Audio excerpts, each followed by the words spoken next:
दोस्तों, जब भी बॉलीवुड के ही मैन धर्मेंद्र का नाम आता है, हमारे दिमाग में सबसे पहले आती है उनकी और हेमा मालिनी की रोमांटिक लव स्टोरी।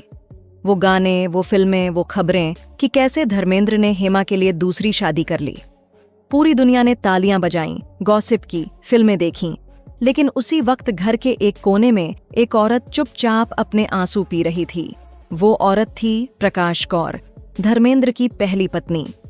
आज जब धर्मेंद्र इस दुनिया में नहीं है, तो सोचने वाली बात यह है कि जिस आदमी को दुनिया हीमैन कहकर पुकारती थी, उस हीमैन के पीछे एक ऐसी औरत खड़ी थी जिसने अपना पूरा जीवन परछाई में गुजार दिया।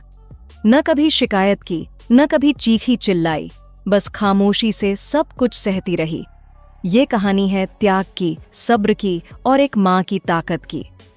साल था 1954। धर्मेंद्र उस वक्त सिर्फ 19 साल के एक साधारण पंजाबी लड़के थे। न फिल्मों में एंट्री हुई थी, न पैसा था, न शोहरत। वो एक नॉर्मल मिडिल क्लास परिवार से थे। उसी उम्र में उनकी शादी प्रकाश कौर से तय हुई। प्रकाश कौर भी एक साधारण सी पंजाबी लड़की थी। दोनों की शादी बहुत सादगी से हुई। उस वक्त किसी को पता नहीं था कि ये लड़का एक दिन बॉलीवुड का हीमैन बनेगा। शादी के बाद प्रकाश कौर ने धर्मेंद्र का हर कदम पर साथ दिया।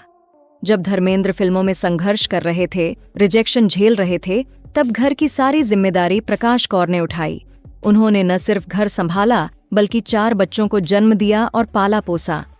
सनी और बॉबी तो आज सुपरस्टार हैं, सब जानते हैं, लेकिन उनकी 2 बेटियां विजेता और अजीता आज भी लाइमलाइट से कोसों दूर हैं।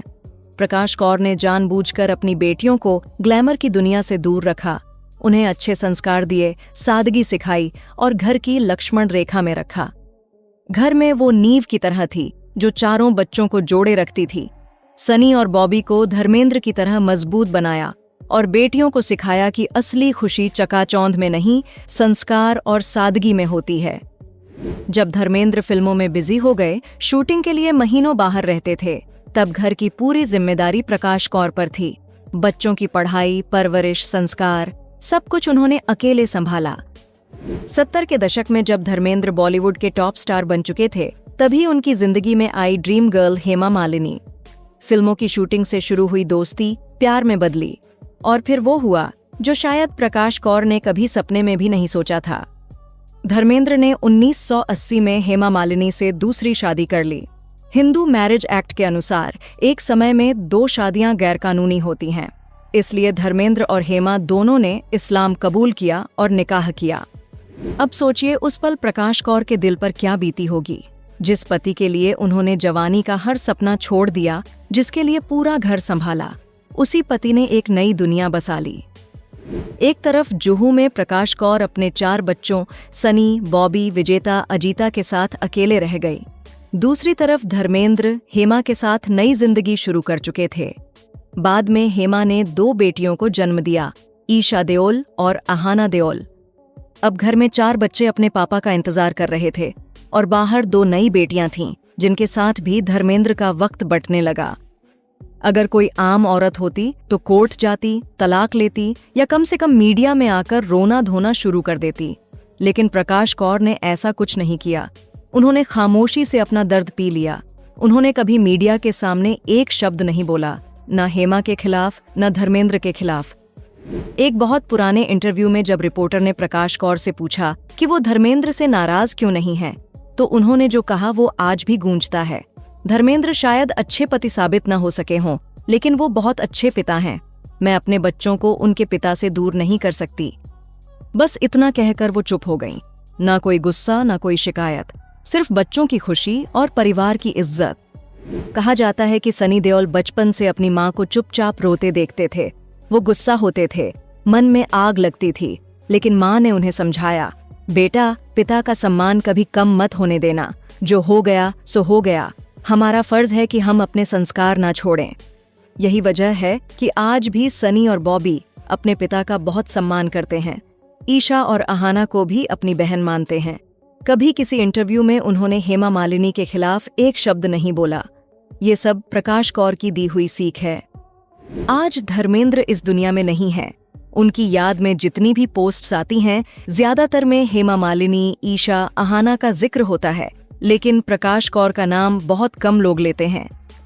अगर धर्मेंद्र के अंतिम दिन की बात करें तो आपको बता दें कि जब ये खबर आई कि धर्मेंद्र जी अब हमारे बीच नहीं रहे, तो पूरा बॉलीवुड जैसे कुछ सेकंड के लिए थम सा गया। सुबह सुबह उनके बंगले के बाहर एम्बुलेंस के सायरन की आवाज गूंजी और फिर सब कुछ इतनी तेजी से हुआ कि किसी को समझ ही नहीं आया। परिवार नहीं चाहता था कि कोई भीड़ जमा हो, कोई हंगामा हो या मीडिया का तमाशा बने, इसलिए बहुत जल्दी जल्दी फैसला लिया गया।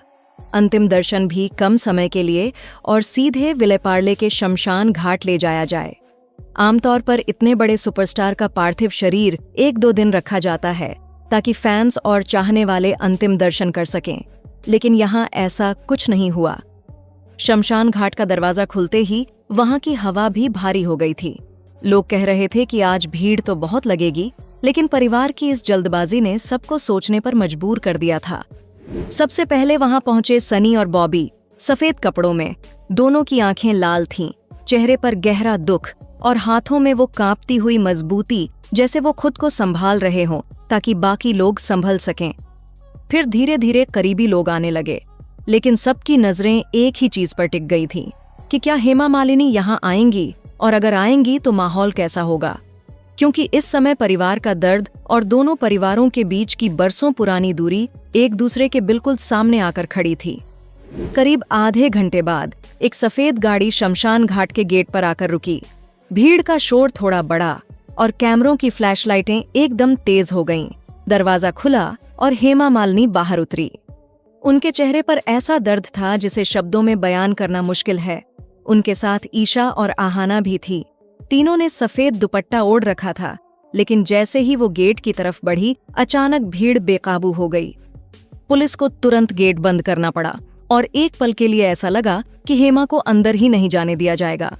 ये खबर आग की तरह फैल गई, लेकिन सच ये था कि पुलिस सिर्फ भीड़ को कंट्रोल कर रही थी।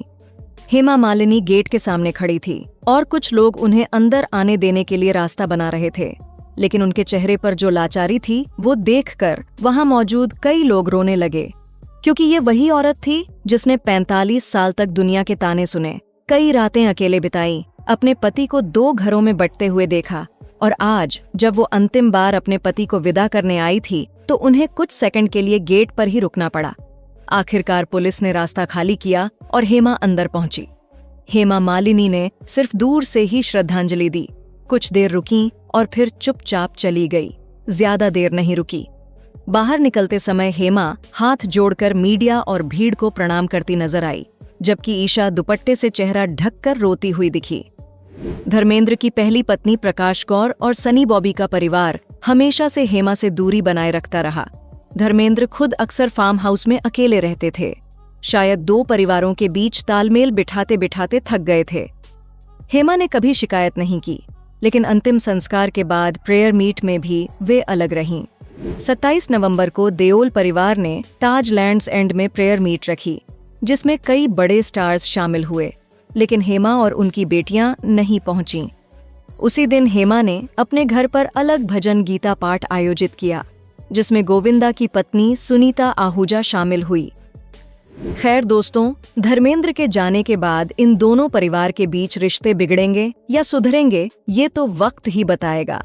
आपको क्या लगता है, धर्मेंद्र को हीमैन बनाने में किसका सबसे ज्यादा योगदान रहा, पहली पत्नी प्रकाश कौर का या हेमा मालिनी का? अपनी राय हमें कमेंट करके जरूर बताएं। मिलते हैं आपसे अगली एक और नई इंटरेस्टिंग वीडियो में। वीडियो में अंत तक बने रहने के लिए आप सभी का दिल से धन्यवाद।